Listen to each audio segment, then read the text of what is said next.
If Alberta leaves Canada, it will become the pollution capital of the world, and I'm going to prove it with some simple back-of-the-envelope math, just for demonstration purposes only. Now, the thing that people don't understand about Alberta separatism is that it's actually just a US-backed psyop for oil. I have a whole deep dive where I go and, I hopefully prove it. I'll let you be the judge of that. There's this organization, the APP, the Alberta Prosperity Project. They have a whole plan. It all rests on tripling oil sands production and doubling gas production. Basically turn Alberta into cold Qatar. And Qatar, on a per person basis, it creates about 43 tons of CO2 per person. That's more than double Canada's. Now, according to Guinness, the highest per capita emissions goes to a country called Palau.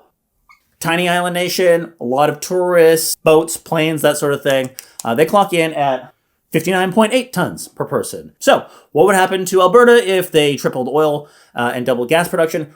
We're going to have to make a few assumptions. The population stays the same. Alberta's population, 5 million people, 5 mega people. Probably won't happen if there is a successful referendum. The Alberta Prosperity Project says they're going to do mass deportations, but that's like a different story. The next assumption is that there's going to be like roughly a linear relationship between emissions and production. That means there's no like new technologies like nuclear reactors or like carbon capture and storage or even carbon pricing. Of course, there's not going to be carbon pricing. And then the third assumption is probably going to be the biggest one.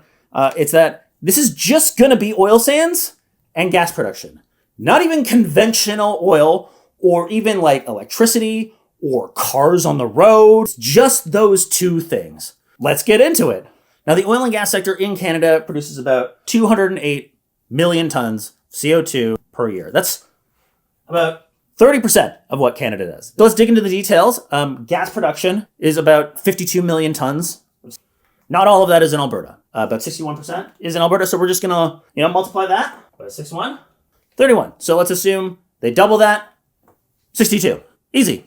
All right. Now for the big one, oil sands production, it's pretty huge. It's 88 million tons of CO2 per year, and all of that is in Alberta. So we're just going to multiply that by 3.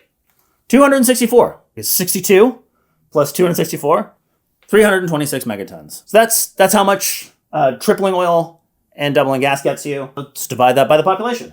And we get 65.2 tons per person. We just blow past Palau. Here's the kicker, though, is that Alberta's, if you just look up Alberta's emissions per capita, it's 59.8 tons per person. So on day one of independence, Alberta becomes the pollution capital of the world, tied with Palau. Just fucking let her rip, bud.